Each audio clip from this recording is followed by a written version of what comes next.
தம் கிருபை பெரிதல்லோ என் ஜீவனிலும் அதே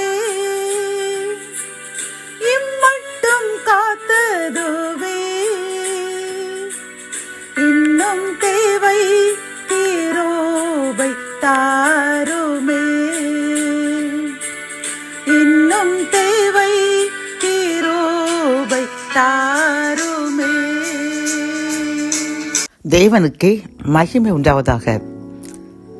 28/1/2026 இன்று நாம் அறியவிருக்கும் கிருபையின் வார்த்தைகள்.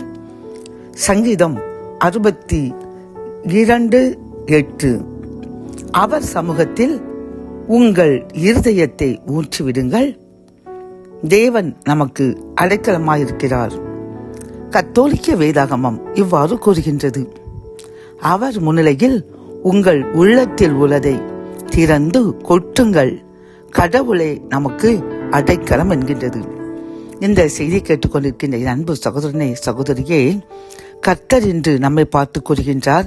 உன் இதயத்தில் உள்ள கவலைகள், கண்ணீர்கள், வருத்தங்கள், வேதனங்கள், துன்பங்கள், துயரங்கள், இப்படி என்னென்ன வருத்தங்களை எல்லாம் மனதிற்குள் வைத்துக் கொண்டிருக்கிறாயோ என் அன்பு மகனே மகளே, அதை என் பாதத்தில் ஊற்றிவிடு, என்னிடத்தில் ஊற்றிவிடு.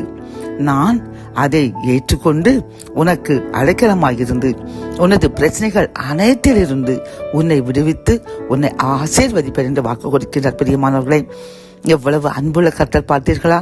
நம்முடைய கவலைகளை மனிதனிடம் ஊற்றிவிட்டோம் என்றால் அவர்கள் அதை ஒவ்வொருவரிடம் கூறி கூறி நம்மை அவமானப்படுத்தி நம்மை உலகத்தில் வாழ முடியாத அளவிற்கு நம்மை அவமானத்துக்கு தள்ளிவிடுவார்கள். பிரியமானவர்களே, ஆனால் நம் தேவன் நம்முடைய கவலைகள் எல்லாவற்றையும், நம்முடைய துன்பங்கள், துயர்கள் எல்லாவற்றையும் அவர் பாதத்தில் ஊற்றிவிட்டோம் என்றால் அவர் அதை தன் துருத்தியில் வைத்துக் கொண்டு உடனடியாக பிதாவாகிய கடவுளிடம் பரிந்து பேசி நம்முடைய விண்ணப்பத்திற்கு பதில் தந்து நம்மை மகிழ்ச்சியாக்க காத்து கொண்டிருக்கின்றார். ஆகவே இன்றிலிருந்து நம்முடைய அனைத்து துன்பங்கள், துயரங்கள், கவலைகளையும் கர்த்தருடைய பாதத்தில் ஊற்றிவிடுவோம்.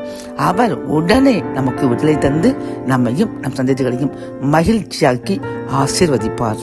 ஜெபம். என் அன்பு தகப்பனே, உமது பாதத்தில் எங்கள் இதயத்தில் உள்ள அனைத்து ஏக்கங்களையும் கவலைகளையும் ஊற்றிவிடுங்கள்.